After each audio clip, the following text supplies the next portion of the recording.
We got some really good news about the future of Hogwarts Legacy. Also, a developer chimed in about recent comments regarding the DLC plans, and there are many hints in the game already as to what we can expect in terms of additional content. So a ton to go over, of course. If you want Hogwarts Legacy DLC and like the content here on the channel, then leaving a like would really help me out. Subscribe to be up to date on everything Hogwarts Legacy if you haven't already, and let's go. In a previous video, we discussed the fact that game director Alan 2 noted to IGN that we've been really heads down bringing Hogwarts Legacy to life, so at the moment there are no current plans for DLC. Which of course did not completely rule out things, but he was setting our expectations accordingly. Don't expect anything. So then people, including Paul at Forbes, started writing articles about it. Hogwarts Legacy has no plans for DLC, which seems like a mistake. And then Eric J. Brown, who works on the story tech in Hogwarts Legacy, took it to Twitter to respond to that article, saying that a better way to frame Alan's response to the DLC question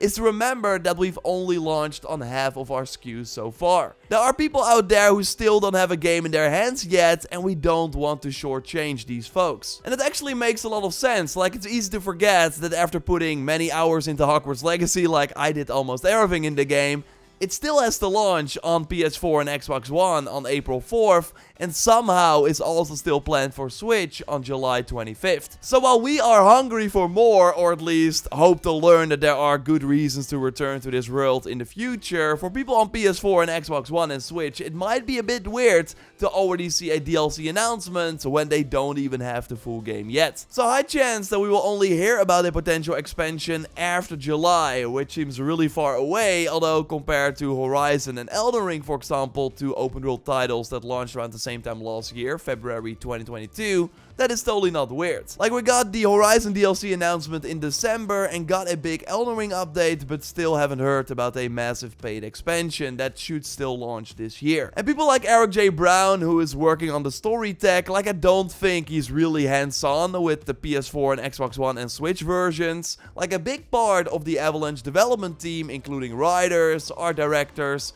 like, they are probably already working on either new content for the game or a full-on sequel. Because it at least seems like a fact that Hogwarts Legacy is just the beginning. Warner namely sees Hogwarts Legacy as a long-term franchise, with even a potential TV show in the works at HBO, according to trusted sources at Giant Freaking Robot, who have been right before. They note that the series is still in early phases of development, so few details are available, but that it will probably be set in the same late 1800s setting, and that characters from the game should also be included. And a TV show like this will of course also make sure that even more people check out the game, and the long-term franchise remark of course also has to do with the games, as we just learned that Hogwarts Legacy made $850 million and sold more than 12 million units in the first 2 weeks, which of course really insane. I think Warner would be leaving hundreds of millions of dollars on the table if they don't support this game, and there are actually already some hints in Hogwarts Legacy as to what we might be able to see, right Dennis? Yeah, for sure, there are lots of signs pointing towards the Ministry of Magic, for instance. We of course meet someone from the Ministry at the start of the game, although our friendship with George is sadly short-lived. But multiple professors have ties to the Ministry, with Professor Hackett having a former career as an Unspeakable. Professor Weasley worked there as well, and before Professor Sharp retired and became our potions professor, he used to be an Auror. On top of that, we can find multiple letters from the current Minister of Magic, Ferrus Spavin, in the game. Which of course isn't the weirdest thing for the Minister to stay in touch with Hogwarts, but it is another one of the many hints towards a Ministry visit the game has been dropping. And I think after what happens during the story of Hogwarts Legacy and our unique role in those events, that the Ministry will certainly have some questions for us. I do hope none of those questions regard my use of the unforgivable curses. But since the Ministry of Magic is located in London, this also opens up another iconic location for us to visit, which is Diagon Alley. Now technically we've already visited the place because we were at Gringotts at the start of the game, but exploring the rest of this iconic shopping street would of course be great. It also gives Avalanche the opportunity to open new shops for items that are unique to the DLC without having to change anything at Hogsmeade, and if we're lucky we might even be able to visit Nocturne Alley too. And in case you don't know, Nocturne Alley is the creepy version of Diagon Alley, where most shops sell artifacts and ingredients that are of interest to those who practice the dark arts, which could open up many possibilities of expanding your dark arts builds with some new traits, or maybe even new ways to expand expand your combat options. And speaking of expanding our options, while I'm mostly speculating about new locations for us to visit, I think a lot of people would also be happy with a new school year as DLC. I think it's more likely that a new school year is featured in a sequel, but I can see us having a more normal school year than our 5th. Because that would mean new classes, new spells, and hopefully also new potions and plants for us to use. If that were to happen in the form of a DLC, I really hope we also get a new game plus of sorts, because for those who've already reached the max level,